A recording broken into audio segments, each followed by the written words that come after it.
Hey guys, welcome back to Teapot Farm. It's me, Carl, and today I'm going to be starting a new series. This is going to be the Overlander series. So, the Overlander series is based on this Land Rover, as you can see in the video. It's a Discovery 1 made back in 1996. It has a 2.5 litre diesel engine in it. And yeah, basically I've bought it in a shambles state and somehow need to try and get it roadworthy. And then make it an Overlander. For those of you who don't know what an Overlander is, it's quite simple really. It's a vehicle that does a lot of motorway mileage. No, it's more in the sense of expeditions. It's more a vehicle that sort of goes overland. Not very good at this. What I mean to say is that it's a vehicle that's used for cross-country runs rather than what some vehicles are used for, which is off-roading, where they get a bit more beaten up. Overlanding is a bit more of a gentle thing on the vehicle. It's not great for the running gear. It's a lot better than off-roading. But anyway, not only that, but hopefully it'll give me a bit more space than the little Fiesta I've got. And I've actually got a towing capacity with this. There's lots of benefits to this Land Rover, but we'll get there all in good time. For the time being, we've got to focus on actually getting it on the road, because in the UK, for those of you who are watching and don't know, in the UK we have a road safety test. I don't know, it's a test that the government require you to do in order for a car to drive on the road. It's called an MOT. This car will not pass that. Definitely not. MOT basically is you take your car in there, some bloke looks at it, and the bloke says yay or nay, it's safe to drive on the road or it's not safe to drive on the road. And at this point, the bloke would probably turn around and say, no, that thing cannot go on the road. It's going to kill somebody. I wouldn't blame him. But anyway, that by the by. Again, I'm joking. It probably is a... No, well, I don't know actually at this point.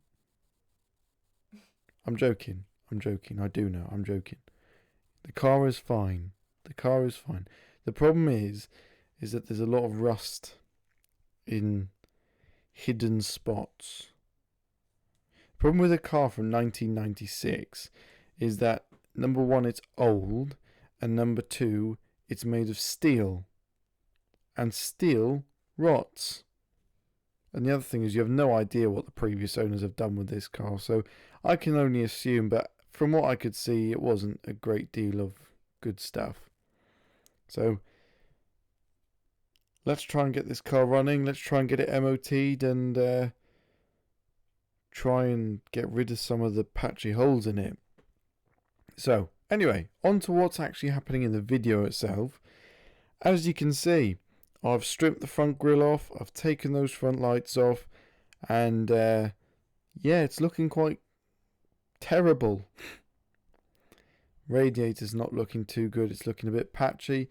And that front right headlight, I mean the frame itself, you won't see it now, but I'll show you later. There is a great big gaping hole in the bottom of it. So that definitely needs some work.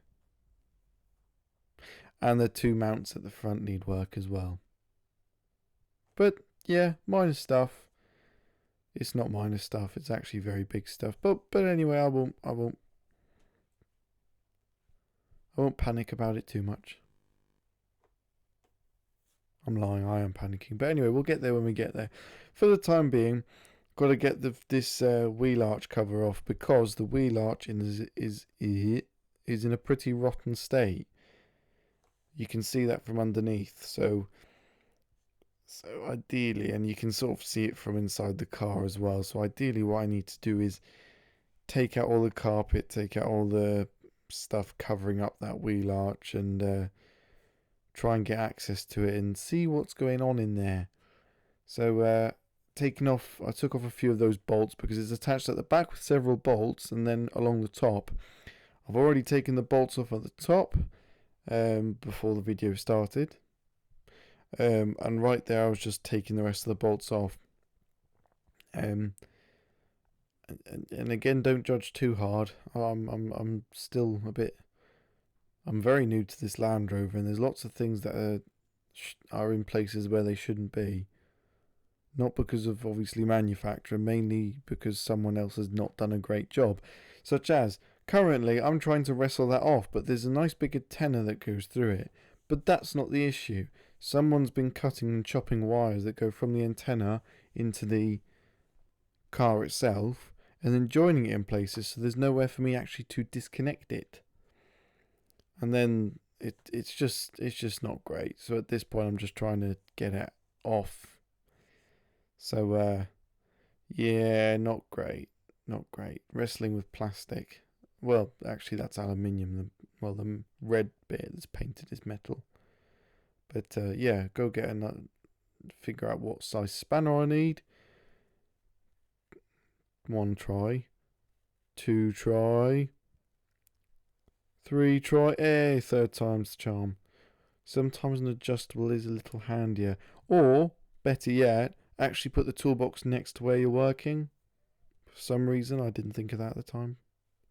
I'm going to blame that on excitement. Definitely not other reasons. But anyway, going to get that off. I wouldn't recommend doing what I'm about to do after this. What I'm about to do is start poking holes through the wheel arch with a screwdriver. No, I wouldn't recommend doing that. I wouldn't recommend trying it on your own car. But it was more of a test to see how solid the metalwork is. And the metalwork is not solid. It crumbles like a digestive biscuit. Digestive biscuits in my tea aren't as bad and crumbly as that. They're usually still more whole than that car is currently.